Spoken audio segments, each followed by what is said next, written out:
Okay, guys, so we are continuing on with Unit 7, which is Other Movements. We've already covered the gay liberation movement, and so now we're going to continue to talk about the Chicano movement, which is Mexican Americans.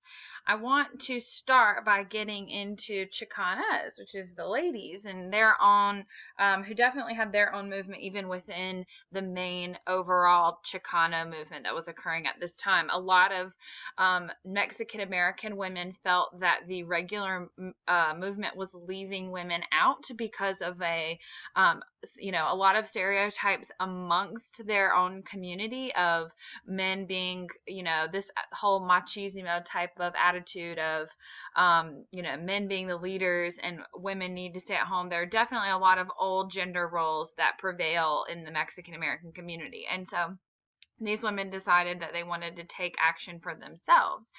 So we'll see a movement of Mexican American women not only working for change for their racial group, but also working within the Mexican American community to see more equal treatment among women.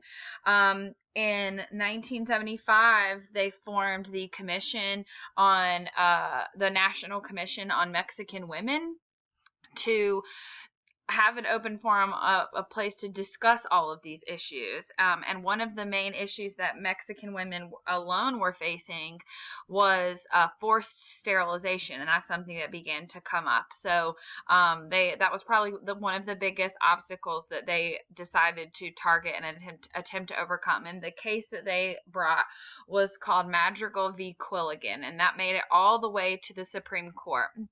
And the situation was that, and it wasn't just Mexican women who were being subjected to forced sterilization. African American women experienced this, and other immigrant groups as well. But a lot of immigrant families were seen to be an economic drain on society, and birth control was legal, but it was only marketed to middle-class women, and of course English-speaking middle-class women. So there were plenty of hospitals and clinics and in cities all across the country who would basically trick immigrant women into being forcibly sterilized by having them sign papers and agree to medical treatments that were not actually fully explained to them. And so a lot of men really resisted these women trying to work for these types of changes, because they saw a lot of feminist women as being anti-family or anti-man. But this case really exposed that it wasn't about that. That if anything, there are women who are being restricted from having families because of their race or their income. And so this was a good place for Chicano women to focus and show that it's not about hating men or hating family. It's just about finding equality for these women.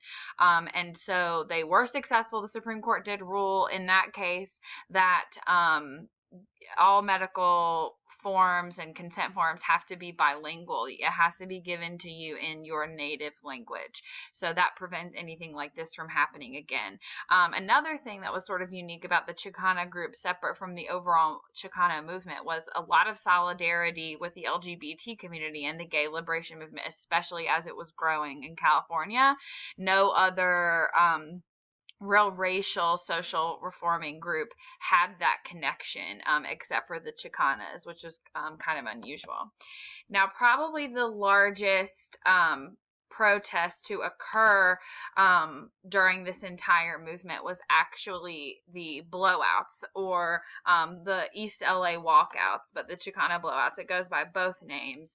But these were about overcrowded schools in historically Latino neighborhoods in Los Angeles. And this was originally organized by a student named Victoria Castro. And what we were seeing among pretty much every minority led school, but especially these ones with high Hispanic populations, was very high dropout rates. Schools were significantly underfunded.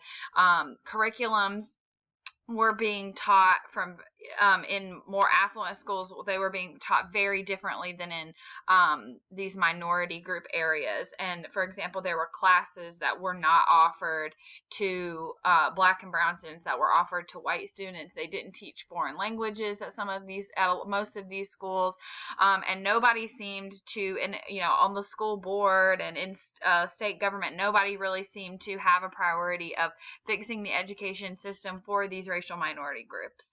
So in March of 1968, in East LA, Victoria Castro and other students who were primarily organized actually by the Brown Berets, who we talked about in the last video. Victoria Castro was also a founding member of the Brown Berets. They helped to organize these school walkouts across several different, the largest high schools in East LA, thousands of students, and it ended up spreading to other cities. It wasn't just happening in LA, it just started in LA. Their overall goals for the walkouts was separated into like 3 groups of demands. First was academic demands, meaning they wanted teachers and administrators to be to include more curriculum about Mexican heritage and Mexican culture. They wanted there to be more teachers who were also of Mexican heritage. They wanted their school to reflect their student body. They wanted a bilingual education. They wanted all of those. So those are the academic demands. The administrative demands is they didn't want teachers to be penalized or punished if they supported the students through this blowout. There were several teachers who even participated in the blowouts and walked out with these students, and they didn't want any teachers to be held like penalized or fired or being suspended for basically just like having certain political or philosophical disagreements with administrators. They also wanted community parents to be invited to work as teacher aides. They wanted school facilities to be made available for under the supervision of parents' councils and not the PTA. They wanted more recreation programs for children, things like that. And then the last category of demand was facilities demands.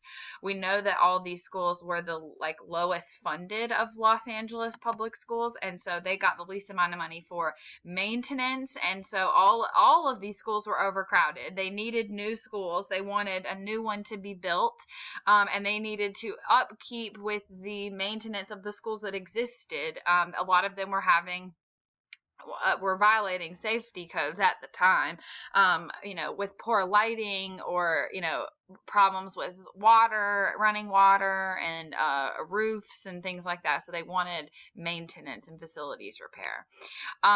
Overall, would we consider the blowouts to be successful? Yes and no. Yes, because it opened up a lot of conversations about inequality in the education system, and it did help to protect the teachers and students who were participating in this.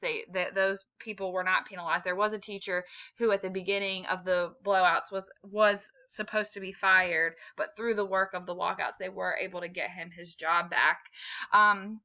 And it inspired plenty of these Mexican students to go become teachers themselves and be leaders in their communities, which is really probably one of the most important things. We see so much of the racial disparity among teachers and how students of color really need teachers of color at some point in their childhood.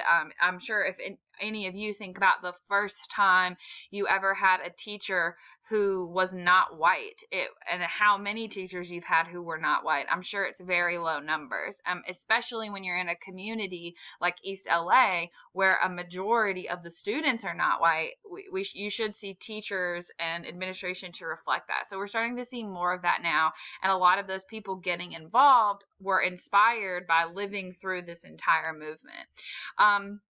And there were some curriculum changes made, but overall, the school board did not give in to all of the demands of the blowouts. They, statistically, those schools are still less funded than more affluent schools in white neighborhoods, and they also have higher dropout rates than all of the other schools. So there's definitely some progress brought by the blowouts, but overall, all those schools definitely still need more help. Now, the last thing I want to get into is the Chicano Art Movement. This was a big part of the movement as a whole, and we really see a lot of the art begin to feel similar to the Harlem Renaissance.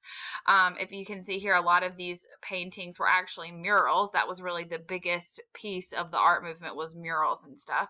And a lot of it focused on blending political activism and cultural pride, which is exactly something that we saw in the Harlem Renaissance. Like if you look at this painting, there are, this couple dancing. We see these bright colors and all of these things that are, drawing on Mexican heritage. And in the background, you see the city, the modern city in the middle and on the left. And then on the far right, you see like the more ancient parts of their culture with native groups and stuff in Mexico. So like I said, lots of bright colors, and it really showcases the influences of both American culture and Mexican culture within the Chicano community, which is exactly what the Yo Soy Joaquin and those types of things were saying in literature. This is just sort of like the art evolution of that.